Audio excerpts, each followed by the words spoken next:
Papal daw kayo na motion for recall. Ano ba to? Hindi na pwede. Kaya nga sinabi niya, hindi na pwede. So, ang tanong ko, how can you help them now? Yan, nawala na ang kanilang benefit. Nawala na.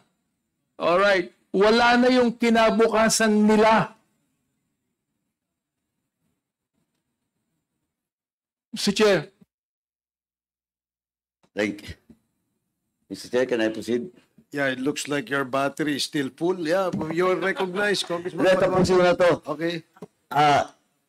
General Diaz is raising. Yeah, please proceed. Karamihan po kami na-dismiss sa grave neglect of duty. Pero I just want to mention this po, yung resulta ng ginawa po namin. Kampanya po, yung amin pong naging trabaho dun sa Region 6. Kami po nadirito lahat. Ako sa drug accomplishment po, nung pong our tour of duty noong 2016, meron po kami na-receive na certificate of appreciation galing po sa former Director General ng PIDEA, si Undersecretary Arturo G. Cacdac Jr. If I may read, sir, po yung laman, maiksi lang po. Certificate of appreciation is presented to Police Regional Office 6 for launching a very aggressive anti-drug campaign which resulted to a 52% increase in positive police operations conducted, a 54% increase in drug personalities arrested, a 190% increase in the volume of dangerous drugs seized, and the clearing of 181 drug-affected barangays in Western Visayas, given this 15th day of June 2016 at the Casa Real de Iloilo City, in the presence of the former governor, mayor, and us. Thank you, General Diaz. Sir, can I add one more po? Ito po, maiksi na lang po, Mr. Chair, Your Honor. I was relieved July 2016. On August, it is our 115 police service anniversary. It is very significant po kasi, sir, dahil dito po minimeasure yung accomplishment po ng lahat po ng 18 regions. And the accomplishments of all the regions is being validated by Kamkrami officials. During the 115 police service anniversary, it is only Police Regional 6 nakasama po kami dun, as finalist doon po sa mga 5 major awards out of the 18 regions po ito. One is the Best Police Regional Office. So out of the 18 regions, 3 po yung naging finalist, isa po kami doon. Yung isa po Best Police Provincial Office, Iloilo PPO. Best City Police Office, Iloilo City. Best Component City Police Station, Pasig City, and Best Municipal Police Station, Dumangas MPS. Ano po ang ibig sabihin nito? Yung pong Police Regional Office 6 lang po ang may recommendation out of ito pong mga major awards po nito. Kami lang po may pinakamarami. Kami po, 5 po ang amin dito. Although hindi po kami, obviously, hindi po kami nanalo at that time. Pero out of the 18, finalist po kami. It was awarded doon po sa Kamkrami by then the former president. Yan lang po. Thank you po, Mr. Chair, Your Honor. Thank you, General Diaz. Now, what is glaring dito? Alam mo, of course, the Vice Chair ngayon na po kung bagong lang.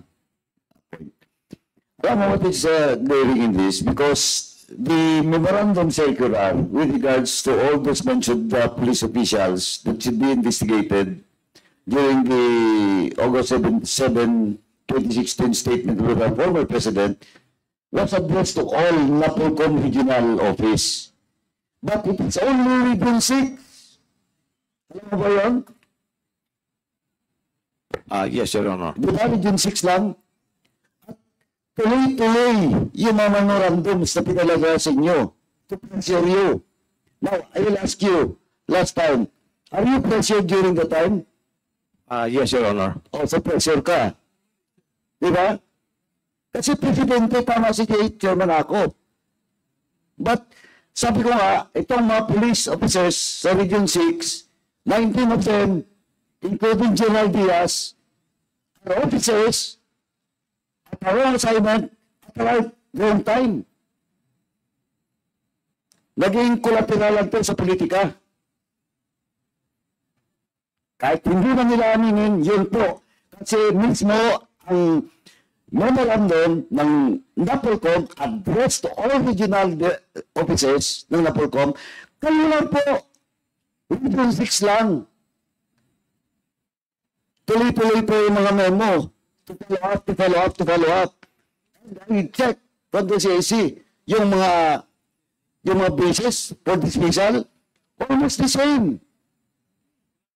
May incompetent lang, may grave misconduct, but the basis is all about the numbers of operations. Quota po.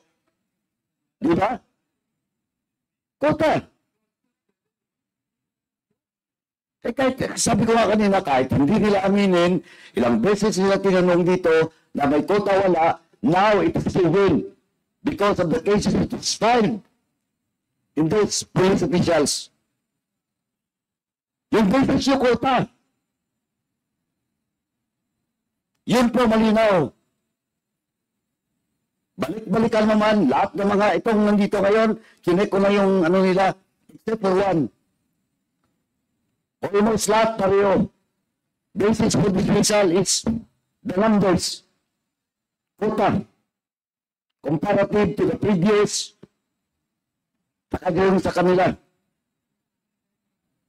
Ano well, in fact, Mr. Chairman, yung tatlo dito, nakaschooling pa the time. Supposedly, course of jurisdictional, hindi nga para sa Region 6 yun eh. Kailangan isama ang pangalan nyo sa Region 6. Pero nakaschooling kayo the time, di ba? Oh, ano klaseng investigasyon yun? Kahit yung jurisdiction, hindi nyo maklaro, may tatlong opisyal dito na nakaschooling, hindi natin sa Region 6. Tapos sinama sila doon sa investigation, Region 6. Minadali. Tapos pension po kayo. Yun ang may tulong mo dito sa mga opisyal na to. Na you admit that during the time, you're being pressured.